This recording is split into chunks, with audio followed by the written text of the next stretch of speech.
मैंने देखा कि एक व्यापारी को तकलीफ आती है कि उसको बिजनेस बड़ा तो करना चाहता है पर जानता नहीं, उसके पास जानकारी नहीं है। इसके लिए मैंने कई affordable problem solving short term courses launch किए हैं 2 महीने 3 महीने के, क्योंकि हमने आप सबसे मुलाकात करी अपने यूट्यूब चैनल के थ्रू और अपने इवेंट्स के थ्रू, जहां आपने मुझे अपनी नीड, इंटरेस्ट, कंसर्न, एक्सपेक्टेशन बताए। वर्किंग कैपिटल एक बहुत बड़ी तकलीफ है। क्या है वर्किंग कैपिटल? पहले इसको जरा समझते हैं कि बिजनेस फेल क्यों हो जाता है। देखिए, पहली चीज, अगर आपको कैश मैनेज नहीं करना आया अपने बिजनेस में, आप day to day operations manage नहीं कर पाएंगे। आपकी इन्वेंट्री और इक्विपमेंट पे अगर आपको और पैसा लगाना है, आप नहीं कर पाएंगे, नया प्रोडक्ट नहीं खरीद कर पाएंगे, और पैसा कलेक्शन में ध्यान चला जाएगा।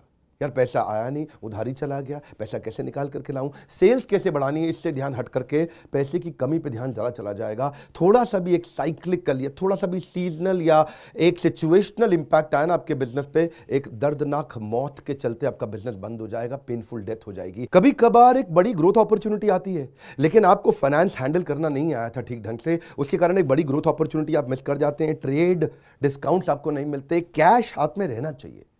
क्या होता है ये वर्किंग कैपिटल का बिजनेस? देखिए, ये ऐसा बिजनेस है, ये एक ऐसी स्ट्रैटेजी अगर आप सीख गए तो पीछे से आने वाले सप्लायर के पैसे पे ही आप बिजनेस कर जाएंगे। आपको अपना पैसा ही नहीं लगाना पड़ेगा, चाहे आप प्रोडक्ट में हैं या सर्विस में हैं। कैश मैनेज करना आना चाहिए, नहीं तो आपकी फाइनेंशियल रेपुटेशन खत्म हो जाएगी, और हो सकता है कि जिनको आपने उधार देना है वो एनसीएलटी जाके आपका वाइंडिंग अप पटिशन डाल के धंधे को खत्म कर देंगे। अब वर्किंग कैपिटल के अलावा कुछ टेक्नोलॉजी की समझ बहुत जरूरी है। एक दुकानदार को भी हम चाहते हैं कि वो अपने बिजनेस को ऑटोमेट करना सीखे। क्या होता है ऑटोमेशन बिजनेस का? एक रिटेलर भी जब तक अपने करंट दुकान को ऑटोमेट करके पूरी तरीके से इससे बाहर नहीं निकलेगा, वो गल्ला नहीं छोड़ पाएगा, नेक्स्ट ब्रांच नहीं खोल पाएगा, नेक्स्ट ऑफिस नहीं खोल पाएगा, नेक्स्ट कंपनी, नेक्स्ट फैक्ट्री नहीं डाल पाएगा। आपको ईआरपी और सीआरएम की समझ होनी चाहिए। टेक्नोलॉजी क्या होती है मेरे बिजनेस के अंदर, कौन सी टेक्नोलॉजी चाहिए, मैं कैसे सर्विसेज और प्रोक्योरमेंट को कंट्रोल कर लूँ, मैं कैसे पेमेंट मेरी किसको देनी है, किससे लेनी है। मेरे पास एक शीट पे हर समय पता होना चाहिए मेरा एक्सपेंडिचर कितना हुआ है, कितना स्टॉक फालतू पड़ा हुआ पीछे, इन्वेंट्री कितनी पड़ी है, मेरी कॉस्टिंग क्या है, प्राइसिंग क्या है, मार्जिन कितने हैं, वेस्टेज कितनी हो रही है, मेरा कैश फ्लो के ऊपर मुझे टैक्सेशन की क्या तैयारी करनी है, बैंक की ट्रांजैक्शंस क्या हो रही हैं, मेरे को कैसे अपनी सेल्स का प्रोजेक्शन डालना है, इंसेंटिव को कैसे डिस्ट्रीब्यूट करना है, डिस्ट्रीब्यूटर से कैसे डील करना है, फ्रेंचाइजी को कितना पैसा देना है, कितना लेना है, सारी चीज एक शीट पे, सीआरएम और ईआरपी, इसके ऊपर हमने एक छोटा कोर्स बनाया। एक ऐसा कोर्स जो कि 2 महीने में आप सीख सकते हैं, कहीं पे भी बैठ के, किधर भी, अपनी कन्वीनियंस, अपनी ईज के मुताबिक। अभी तक मैंने आपको 2 कोर्स समझाए थे, एक वर्किंग कैपिटल और एक ईआरपी और सीआरएम। अब एक और है, फाइनेंस फॉर नॉन फाइनेंस। आप में से कई व्यापारी है जिन्होंने चार्टर्ड अकाउंटेंसी नहीं करी है, जो एमबीए नहीं है फाइनेंस के अंदर। और जब आपने एमबीए फाइनेंस पढ़ा ही नहीं, चार्टर्ड अकाउंटेंसी पढ़ी नहीं, तो आपको बेसिक चीजें हैं। देखिए, फाइनेंस के अंदर 3 चीजें आनी जरूरी है। एक है कि आपको पीएनएल अकाउंट समझ में आना चाहिए, आपका प्रॉफिट एंड लॉस अकाउंट क्या है, आप रोज कितना प्रॉफिट कर रहे हैं, पिछले महीने कितना प्रॉफिट किया, एग्जैक्टली आपको नहीं पता होगा। मैं जितने व्यापारियों से मिलता हूं ना, मैं उनसे पूछता हूं एग्जैक्टली पिछले महीने का आना पाई प्रॉफिट मुझको एक लाइन में बता दो कितना था, उनको मालूम नहीं रहता है। दूसरी चीज, बैलेंस शीट समझ में नहीं आती कि बैलेंस शीट बनती कैसे, समझनी कैसे, उसका मेरी बिजनेस में क्या इंपैक्ट है। और तीसरी चीज, cash flow statement. Profit and loss अलग होता है, कैश फ्लो स्टेटमेंट अलग होता है।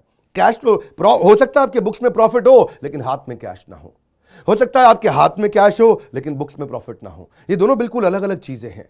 तो आपको profit and loss account, balance sheet और कैश फ्लो स्टेटमेंट, ये तीनों क्या आपको समझनी जरूरी है? अरे हर व्यापारी को समझनी जरूरी है। आपको, आपके लिए हमने इस प्रोग्राम को बनाया जिससे आप अपनी कॉस्ट ऑफ बोरोइंग को समझ सकते हो कि मार्केट से जो पैसा ले रहे हो कितने रुपए का पड़ रहा है, उसका बिजनेस पे कितना इंपैक्ट आ रहा है।